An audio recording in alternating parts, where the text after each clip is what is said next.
네, 이번 주장 포문을 활짝 열었습니다. 과연 어떤 전략이 우리를 기다리고 있을까요? 미래경제연구소 정태근 이사와 이야기 나눠보겠습니다. 어서 오세요. 네, 반갑습니다. 네, 이사님 반갑습니다. 네.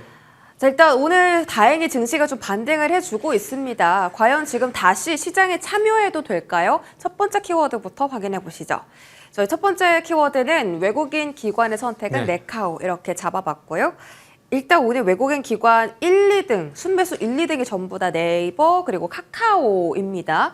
그 정부에서 AI 파운데이션 기업 선정한다고 하는데 그렇죠. 그 안에 네이버, 카카오뿐만 아니라 뭐 과기원도 들어가 있고 SKT, KT 다 들어가 있는데 오늘 유독 이 네카오 도종목이 강하거든요. 지금 순매수가 조금 유의미하다라고 봐야 되는지 네카오가 지금부터 반등을 시작한다고 보세요? 일단은 오늘 네카오가 강한 이유는 일단 금리 이슈도 좀 작용이 되는 것 같아요. 많은 것 같아요. 네, 그죠.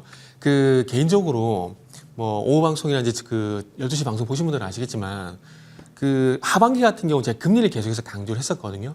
그래서 전반기 같은 경우는 상반기 같은 경우는 이제 트럼프 관세 요 이슈에서 금리로 넘어가게 되면서 반도체하고 플랫폼하고 바이오를 봐야 되지 않을까라는 얘기를 좀 했었는데 아시겠지만 고용 지표가 너무 안 좋게 나오게 되면서 이제 금리 이슈가 다시 좀 부각이 됐습니다. 그래서 그런 부분들 그리고 지금 이제 쿠글러 이사가 돌연 사퇴를 했다고 하거든요. 또 이분도 매파라 그러더라고요. 그래서 이분도 사퇴를 하게 되면서 금리 인하에 대한 기대감이 좀 많이 부각이 되는 것 같습니다. 그러다 보니까 금리 이슈는 서두에 말씀을 드린 대로 플랫폼이라든지 소위 말 인터넷 관련된 종목들이 되겠죠. 반도체라든지 바이오 쪽에 호재가 될 수밖에 없기 때문에 1차적으로 그런 영향이 좀 있는 것 같고요.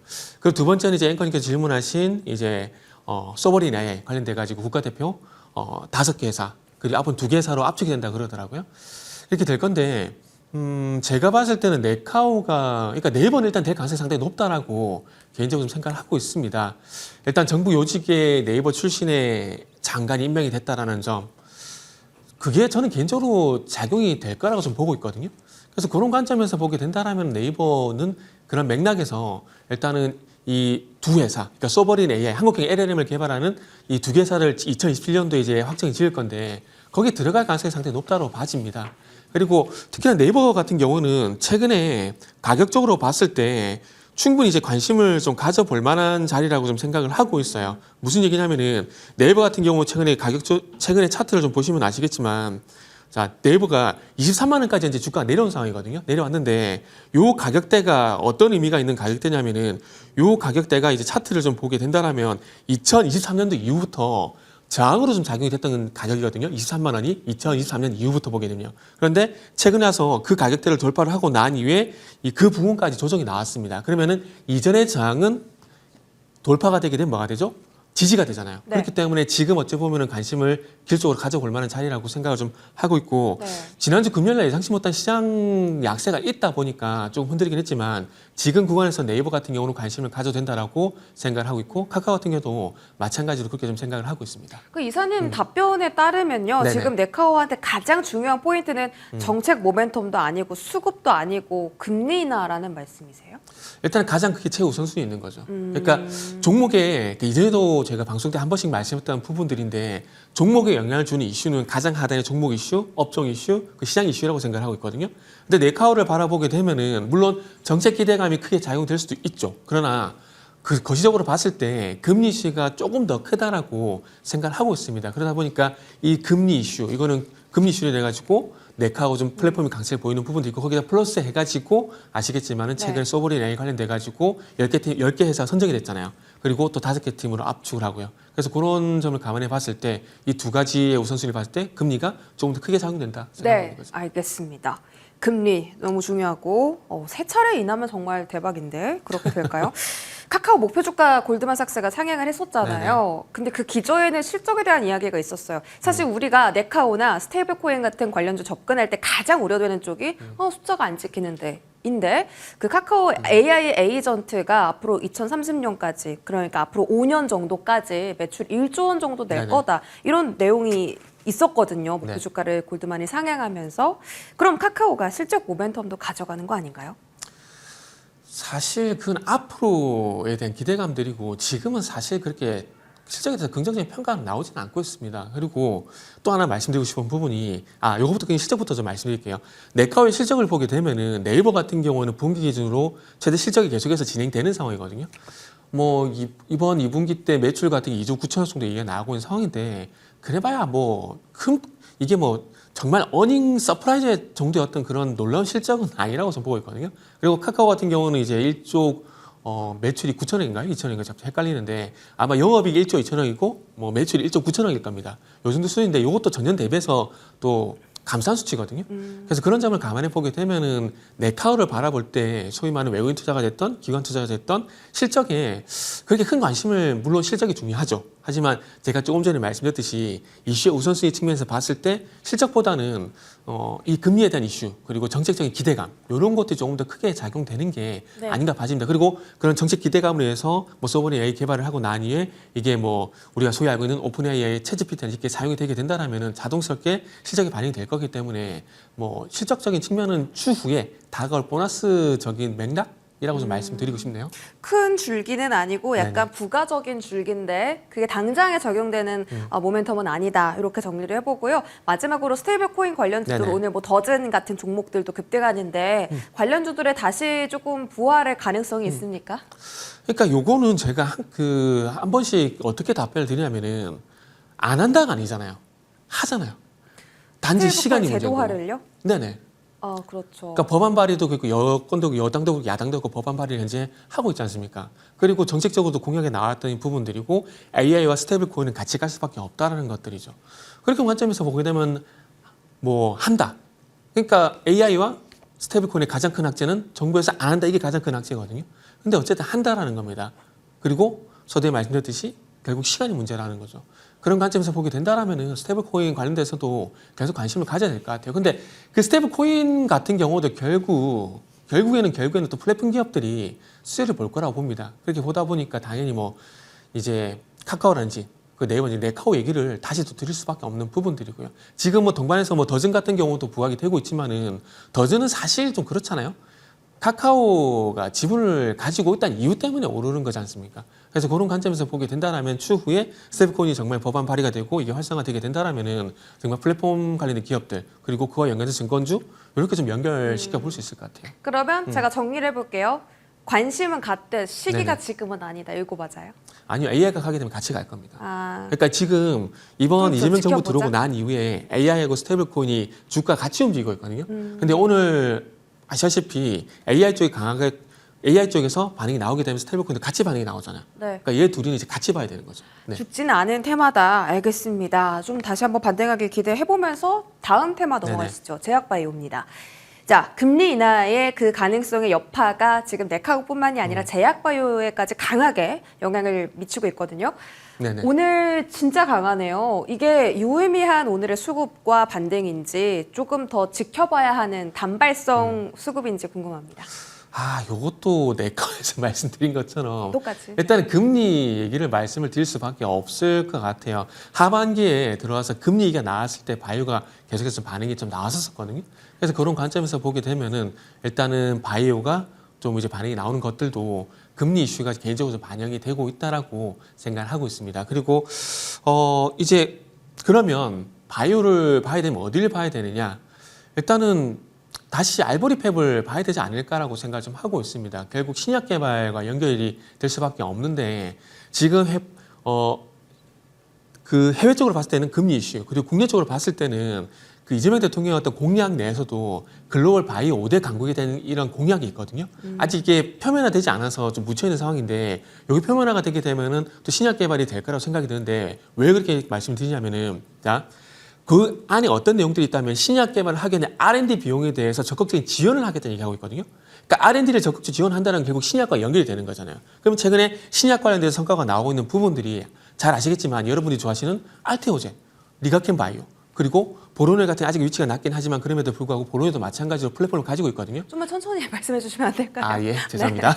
그래서 결국은 플랫폼 기업들, 그러니까 신약 개발 플랫폼 ADC와 연관돼서 플랫폼 관련된 기업들을 보시면 될 것 같습니다. 그게 대표적으로 이제 우리가 알고 있는 알테오젠, 리가캠 그리고 화면에 보시는 보르노이 같은 것들 이런 것들이라 보시면 될 것 같습니다. 그래서 이런 것들을 먼저 보십시오. 보시고 난 이후에 추후에 뭐 작년처럼 그 생물보안법 관련된 얘기가 나오게 되면서 네. 뭐 이게 또 CDMO 얘기 나오게 된다면 그때 가서는 아시겠지만 삼성 바이오로직스 그리고 바이넥스 이쪽과 연결시켜 볼 수가 있거든요. 근데 뭐 개인적으로는 지금 바이오를 보면 너는 뭘 볼래? 라고 하신다면 ADC 관련된 플랫폼 기업들을 일단 우선 보겠다라는 말씀을 드리고 싶네요. 아니 지금 질문 네. 다 해주셨는데요. 네? 제가 준비한 질문 다 해주셨는데 네. 자 ADC 관련 플랫폼이 진짜 제일 중요하다고 언급 주셨는데 알테오젠 쪽에서 또 호재가 있어요. 에너투랑 같이 손잡고 임상시험 들어간다. 이거 지금 알테오젠 바로 사도 될 만한 강력한 무기입니까? 알테오젠은 조정시 매수 관점에 말씀을 드릴게요. 이건 기억나실지 모르겠지만 제가 네. 한동안 알테오젠을 계속 안 좋게 부정적으로 엄청 안 좋게 그죠? 말씀하셨죠. 그렇죠? 그때 근데 잘 이게 갔잖아요. 근데 이게 있지 않습니까? 우리가 개발자 회의를 하는 건 아니지 않습니까? 이게 무슨 얘기냐면은 그러니까 산업적으로 접근해 봤을 때 알테오젠이 하고 있는 ADC 이런 사업들이 안 좋다는 얘기가 아니에요. 이게 아니라 주식 시장은 이게 순환매라는 게 있지 않습니까? 그러니까 작년을 예를 들게 되면은 잘 보세요. 작년 같은 경우는 7월 달부터 10월 달까지 어느 섹터가 시장을 주도했었죠? 바이오잖아요. 그리고 난 다음에 이 주도 섹터가 어디로 넘어왔습니까? 조선방사로 넘어왔잖아요. 그러면 알테오젠을 포함한 알보리팹이 안 좋아서가 아니라 시장은 알보리팹에서 조선방사를 바라보고 그쪽으로 자금이 가고 있는데 요새 계속 고집을 물론 장기 투자를 한다면 얘기가 달라지겠지만 요새 계속 고집을 부릴 필요가 있을까요? 없다라는 거죠. 그러면 네. 자연스럽게 조선방사는 또 따라하는 게 맞지 않습니까? 그리고 만약에 이제 그동안 제가 7월 달부터 계속 말씀드렸듯이 제 예상대로 금리 이슈로 인해 가지고 반도체, 플랫폼, 바이오가 만약에 7월 달부터 8월 달부터 또 가게 된다. 그럼 조선방산이 아니라 그쪽을 보는 게 맞는 거지 않습니까?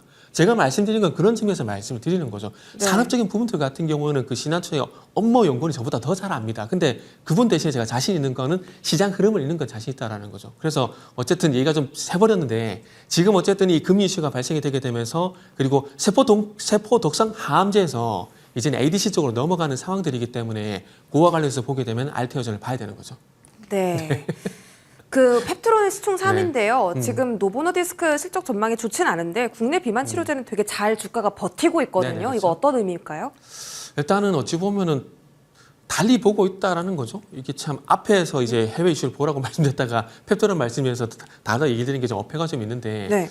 이게 어쨌든 뭐 주가가 강하기 때문에 뭐 신경을 안 쓰고 있다라고 말씀을 드릴 수밖에 없을 것 같습니다. 그리고 최근에 그 펩트론 같은 교환사채 발행을 했잖아요. 발행을 했는데 지금 펩트론 얘기할 때 일랄릴리 얘기만 되게 많이 하고 있는데 지금 현재 그 교환사채 발행해가지고 또 시설 투자하는 것들이 일랄릴리가 아닌 추가적인 계약 가능성에 대한 얘기가 나오고 있거든요. 오. 아마 그래서 그런 것들 때문에 펩트론이 지금 해외 노보노디스크라든지 이런 비만 치료제 관련 대비해서 좀 강한 모습이 나오는 게 아닌가라고 생각하고 있습니다. 알겠습니다.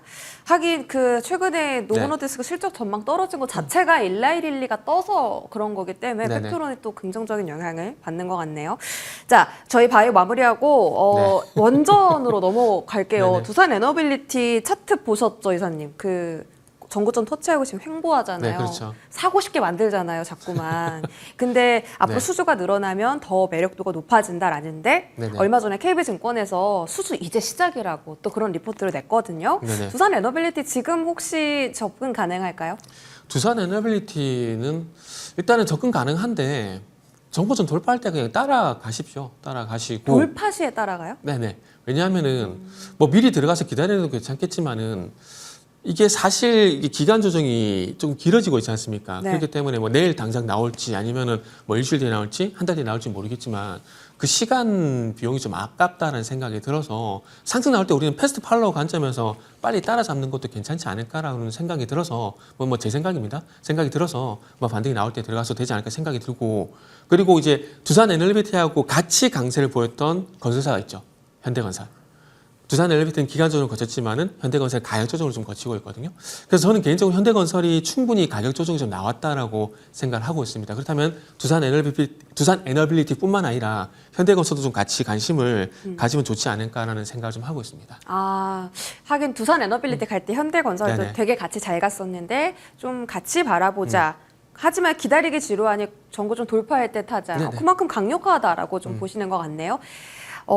요즘에 되게 덥잖아요. 이사님, 무더위가 진행되고 있는데 전력 수요가 폭증합니다. 전력 설비 종목들도 사실 지난주에 증시가 조금 흔들릴 때 굉장히 잘 버텨줬던 테마 중에 하나였고요. 전력 설비에 대한 시선을 우리가 조금 더 긍정적으로 가져가야 될까요?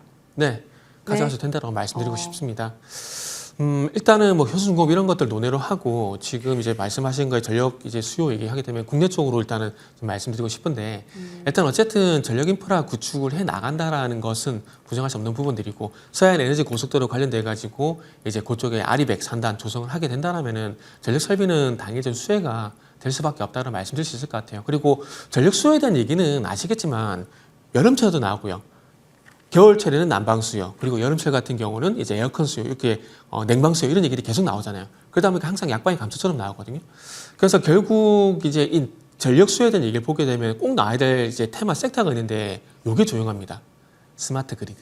정말 조용하죠. 어느 순간부터 얘기 안 나오고 있는데 그러다 보니까 뭐 전력난 같은 경우는 뭐 한국전력이라든지 한국가스공사로 제안해서 보시고 전력 설비 같은 경우는 방금 말씀드린 서해안 에너지 고속도로라든지 아리백 산단이라든지 요쪽과 연결시켜 정책 모멘텀으로 한번 보셨으면 좋겠습니다. 네, 알겠습니다. 가격이 많이 올랐긴 했는데도 접근이 네네. 가능하다라고 하실 정도네요. 원전하고 조금 비슷한 결로 저희가 강력하게 네. 좀 살펴봤습니다. 자, 마지막으로 소비주 한번 체크해 보시죠. 하나증권에서 8월 달은 대체적으로 이제 증시가 좀 조정이 나오는 달이니까 네. 한한령 해제를 우리가 집중할 때이다. 라고 이 리포트를 냈는데요. 이사님 생각은 어떠세요? 지금 8월 달이 네네. 관련 소비주들을 좀 봐야 될 시기라고 생각하세요? 사실 뭐 지난주 금요일 같은 시장 급락이 나오면은 봐야 될 섹터지 않나라는 그런 생각이 듭니다. 왜냐하면은 일단은 뭐 한한령 해제에서 조금 뭐 한 발짝 물러나 있긴 하지만 지난주 금요일에 풀무원이 되게 강세를 보였잖아요. 맞아요. 그죠? 우량도 같이. 네, 그죠. 네. 근데 이게 결국 강세를 보인 이유가 시장이 어쨌든 하락 이유가 다양하지만은 풀무원과 연결시켜서 볼 수 있는 부분은 관세 무풍지대라는 얘기거든요. 맞아요. 그렇잖아요. 풀무원 같은 경우는 아시겠지만 중국의 그 샘스클럽인가요? 킴스클럽인가요? 거기에 김밥이 되게 냉동김밥이 정말 불진하게 팔린다고 합니다. 그러다 보니까 어찌 보면 관세 무풍지대에 있다라는 대안 종목으로서 매력이 부각이 될 수 있다는 거죠. 근데 제가 이 얘기를 왜 드리냐면은 하나증권 리포트 같은 경우도 이게 맞다 아니다 그런 관점에서 보지 마시고 어찌 보면 저 얘기 자체가 지금 만약에 8월달 시장이 안 좋게 된다라면은 대안을 찾아 나서야 되잖아요. 그러면 시장의 하락이 결국 뭐 관세가 됐던 아니면 대주 양도세가 됐던 이런 이슈가 발생되면은 그 이슈와 연관성이 없는 쪽을 한번 바라보자. 이게 핵심인 거거든요. 그런 그런 핵심을 봤을 때 당연히 중국 소비주가 그 안에 있다는 거죠. 거기다가 이제 뭐 있죠? 하반기에 무비자 있고 이런 부분과 연결시켜 보게 된다라면은 당연히 이제 뭐 중국 소비자 같은 경우도 대안이 될 수가 있는 거죠. 시장이 좀 떨어질 때 항상 수급을 받아가는 섹터로 우리가 생각을 한다면 충분히 좋은 8월 달에 대안처가 될 수 있다라고 말씀 주셨어요. 자, 그러면 네. 자, 테마가 많아요. 여행, 오늘 카지노도 정말 좋고 그다음에 콘텐츠도 오늘 주가가 정말 강하거든요. 네네. 뭐 실적 좋은 화장품 쪽도 있고 소비주 대장 테마 어디라고 보십니까? 지금은 카지노하고 화장품 봤으면 좋겠다라고 말씀드리고 싶네요. 일단은 카지노 같은 경우는 뭐 화면에 보시면 아시겠지만 지금 최근의 흐름을 보게 되면은 이제 카지노가 가장 강하게 반응을 하고 근데 있습니다. 카지노 너무 많이 오르지 않았어요? 그렇죠? 많이 올랐죠. 그런데 제가 요새 많이 오른 종목들을 중꺾마라고 표현을 하고 있는데 그런 종목들이 계속 가요. 그렇잖아요. 그러니까 맞아요. 네. 뭐 카지노 외에 말씀하신 것처럼 면세점이 됐던 면세점 같은 경우도 호텔 관련 면세점 같은 경우도 지금 아시겠지만은 이제 최근에 현대백화점 같은 게 약간 주춤해졌고 그리고 호텔신라 같은 것들이 안 가잖아요. 그러다 보니까 이제 호텔신라 외에 이제 숙박업체인 또 이제 아시겠지만은 GSPN이라든지 서부 T&D 호텔 사업을 하고 있는 기업들이 되겠죠. 그쪽을 볼 수밖에 없는 부분들이고. 그리고 이제 카지노 같은 경우도 많이 올랐다고 하지만은 그래도 계속 가지 않습니까? 근데 가는 쪽으로도 볼 수밖에 없는 상황이에요. 무슨 말인지 이해되시죠? 그래서 그런 부분들이 있고 그리고 화장품 같은 경우는 이제 중국 쪽뿐만 아니라 이제 계속해서 북미 쪽 모멘텀이 계속 받아 나가온 상황들이지 않습니까? 최근에 VT라든지 에이블 CNC 같은 경우에 이제 죄송합니다. 미국의 아마존 관련 모멘텀이 좀 반영이 되고 있잖아요. 그러다 보니까 제가 봤을 때는 화장품, 카지노 화장품 지금은 카지노 화장품 보시면 좋을 것 같다는 생각이 드네요. 알겠습니다. 소비주까지 커버를 해봤고요. 자, 좀 시장 정리하시는데 많은 도움이 되셨길 바라면서 미래경제연구소 정태근 이사와 여기까지 함께하겠습니다. 고맙습니다. 네, 감사합니다.